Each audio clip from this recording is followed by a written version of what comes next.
Boa tarde a todos, começando mais um quadro Cidadania na TV Alamanda SBT. Hoje vamos falar de eleições 2020, legislação eleitoral, e meu convidado é o Dr. Joacy dos Santos Loura Júnior, que é advogado eleitoralista e ex-juiz eleitoral do TRE de Rondônia. Dr. Joacy, seja bem-vindo ao quadro Cidadania. Olá, meu amigo Fabrício Jurado, a todos os telespectadores. Muita honra que volta ao quadro Cidadania para poder discutir, tirar dúvida a respeito da legislação eleitoral. Me coloco à disposição para as perguntas que você vier a me fazer. Com o adiamento das eleições para 15 de novembro, primeiro turno, e 29 de novembro, segundo turno, quais são os prazos mais importantes para os partidos e os pré-candidatos a prefeito e vereador? Meu amigo Fabrício, de fato, houve a mudança do calendário eleitoral com o advento da Emenda Constitucional número 107 de 2020, promulgada que foi pelas mesas do Congresso Nacional, dia 3 de julho. A partir daí, então, se mudou completamente todo o calendário eleitoral. O primeiro turno, então, passou para o dia 15 de novembro e o segundo turno, naquelas cidades que preencham os requisitos, passou para o dia 29 de novembro. No estado de Rondônia, por exemplo, Porto Velho é a única cidade que pode ter segundo turno, haja vista que tem mais de 200 mil eleitores. Só que não só as datas das eleições, principalmente primeiro e segundo turno, que devem ser observadas por partidos políticos e pré-candidatos a prefeitos e vereadores. Também, por exemplo, a partir do dia 11 de agosto já não é possível mais que pessoas que participem de programa televisivo ou de rádio, na condição de comentarista ou de apresentadores, que eles continuem a apresentar os programas. Então, a partir do dia 11, com essa nova data, não é possível mais que se continue a apresentar programa de TV. Essa é a dicção do artigo 45, parágrafo 1º da Lei das Eleições. Também, uma outra data marcante é o dia 15 de agosto, que são 3 meses antes das eleições. Não é possível que por exemplo, que servidores que queiram disputar as eleições, que tenham cargos que se enquadrem na questão da desincompatibilização, continuem trabalhando. Então, eles vão ter que se desincompatibilizar para poder, então, se estarem aptos a poder concorrer ao pleito.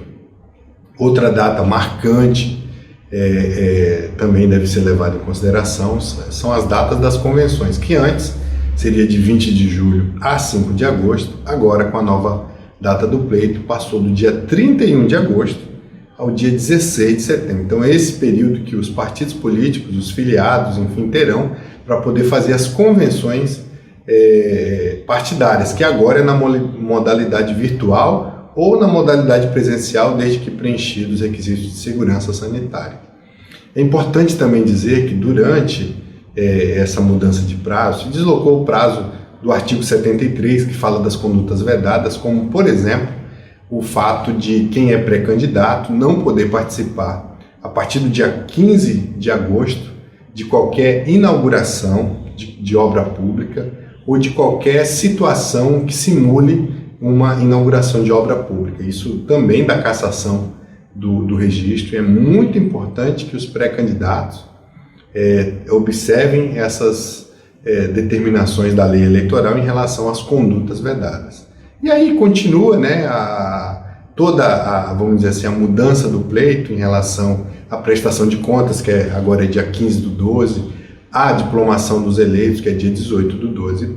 E aí, mais as datas, vamos dizer, mais importantes serão até, por exemplo, dia 26 de setembro, às 19 horas, em que os partidos políticos terão como prazo final para fazer o registro dos seus candidatos que já passarem ali pelas convenções partidárias, que, repito, ficou entre o dia 31 de agosto a 16 de setembro.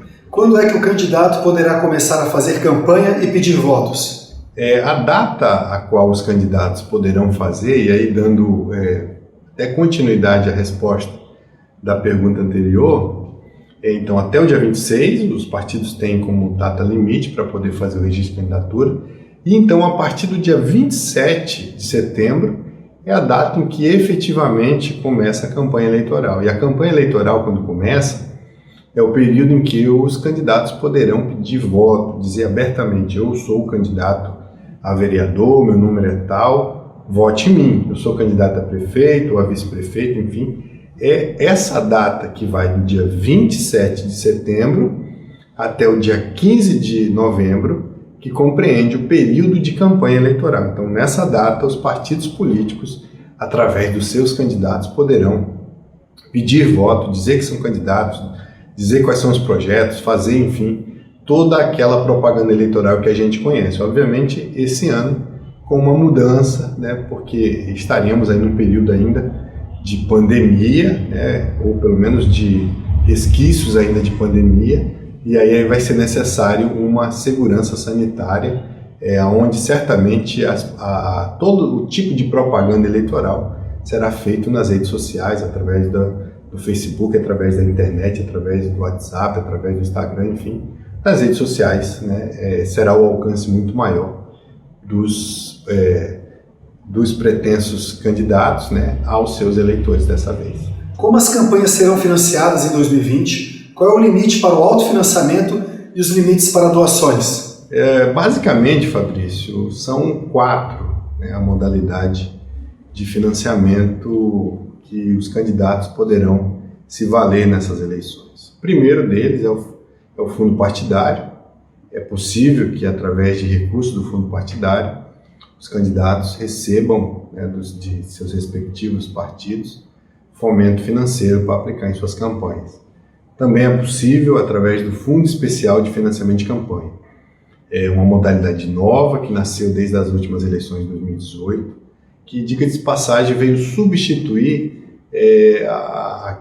vamos dizer, aquela brecha, né, que a legislação dava quando as doações do empresariado, da pessoa jurídica, né? Então, a partir da determinação do Supremo Tribunal Federal, da ADI 4650, que proibiu as doações por pessoa jurídica, então, em 2016, nas últimas eleições municipais, realmente não houve financiamento por parte de pessoa jurídica, e nem havia o Fundo Especial de Financiamento de Campanha. Então, a partir daí, o legislador, em 2018, criou essa possibilidade, e é uma modalidade também de financiamento através de recurso público, aplicável às campanhas dos candidatos, né, através dos seus partidos. E aqui é interessante frisar, neste ponto, há determinação tanto da lei quanto de decisões do Supremo Tribunal Federal, através da DI 5617, também de consultas do TSE, que determina que, neste caso, no mínimo de 30% também sejam aplicadas as campanhas das mulheres, né, pela questão da cota de gênero. Então, todavia, se um partido tiver 50% de mulheres, 50% de homens, o mínimo que deverá ser aplicado é 50% para se cumprir uma paridade. É importante dizer a respeito disso. E também, outras duas modalidades que temos são as doações de terceiros, através de doações das pessoas que, no ano anterior à eleição, elas vão até a Receita Federal e dizem, né, fazem ali a sua declaração de imposto de renda.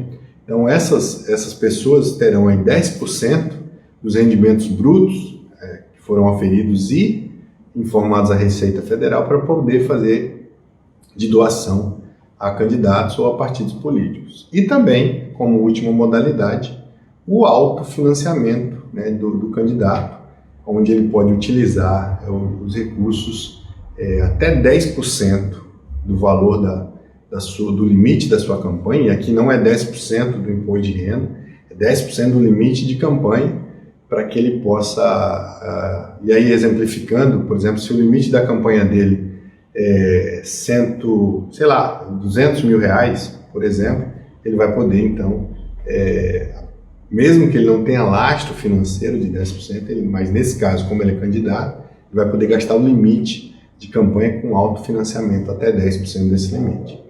E aí também ainda temos a questão da modalidade, entra como também uma forma de financiamento de terceiro, a questão do valor de bens estimáveis em dinheiro, né, até o valor de 40 mil. São pessoas que têm carro, pessoas que têm imóveis, que poderão fazer, por exemplo, a doação por isso que se diz doação estimável de dinheiro, doação para um comitê, colocar o veículo à disposição de um candidato, desde que seja seu, esteja no seu nome, até o valor de R$40 mil. É importante dizer que aquelas pessoas que não levarem em consideração esse limite, seja de R$40 mil na doação estimável de dinheiro, seja de 10% dos lucros auferidos brutos informados à Receita Federal, poderão pegar uma multa de até 100 vezes o valor daquilo que exceder, e certamente a Justiça Eleitoral, o Ministério Público Eleitoral, com o cruzamento de dados da Receita, terá esses valores e quem exceder poderá responder uma representação e também vir até ser punido pela Justiça Eleitoral com essa multa.